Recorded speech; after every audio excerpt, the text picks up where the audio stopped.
The search for the Northwest Passage is riddled with mystery and failure. Ships disappearing, men lost in the Arctic, legends of cannibalism, and the stories go on.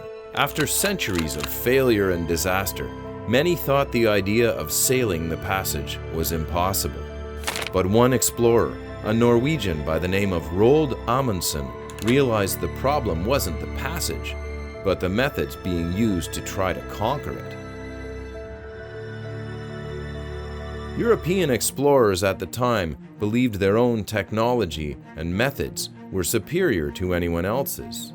Amundsen realized this wasn't the case and decided to work with the people who called the Arctic their home. As a boy, Amundsen was always fascinated by Sir John Franklin's failed Northwest Passage expedition of 1845. Despite this and his family's maritime roots, Amundsen studied to become a physician, as his mother had wished. But after her death, Amundsen dedicated himself fully to his true calling, exploration of the polar regions. After gaining some experience in polar conditions on a voyage to Antarctica, Amundsen set sail in 1903 with his specially designed ship, the Gjoa, for the Northwest Passage.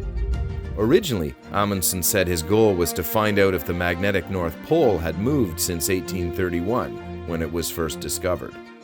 But to keep both his rivals and creditors at bay, the Norwegian explorer kept his real intentions quiet: to be the first to sail the Northwest Passage between the North Atlantic and North Pacific Oceans. The success of the expedition was planned long before Amundsen and his crew ever set sail. Amundsen had a much smaller ship, the Gjoa, at just 21 meters long, 10 meters shorter than Franklin's ships. The Gjoa's rounded design made her resistant to pinching by sea ice. Amundsen always believed a crew should be as small as possible and sailed with a crew of just 6 men. This also saved him money on wages and provisions. The Gjoa set its sails in June of 1903 and made its way across Baffin Bay and eventually anchored in Erebus Bay near Beechey Island on August 22nd. Amundsen then followed Franklin's probable route before veering to the south of King William Island.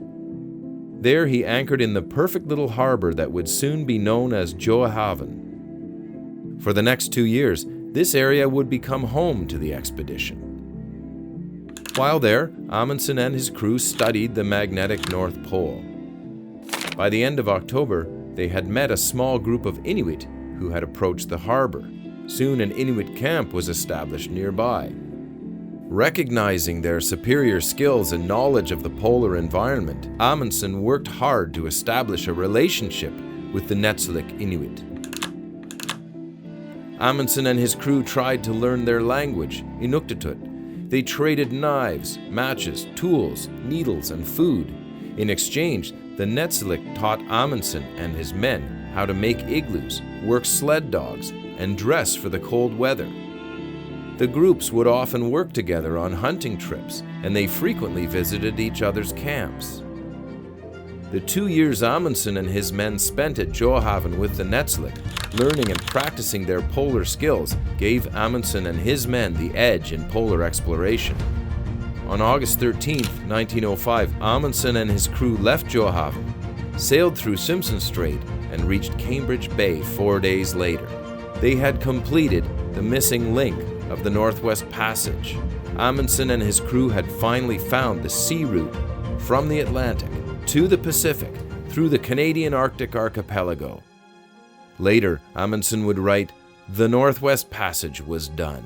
My boyhood dream, at that moment, it was accomplished." Amundsen went on to become the first to reach the South Pole, using dogs and sleds and animal skin clothing as he had learned from the Netsilik Inuit. Their willingness to teach Amundsen and his men about survival in the Arctic made the journey a success. Amundsen learned how to exist in the Arctic rather than try to conquer it. An excellent planner and leader, he was also a lifetime learner who sought to connect rather than to conquer.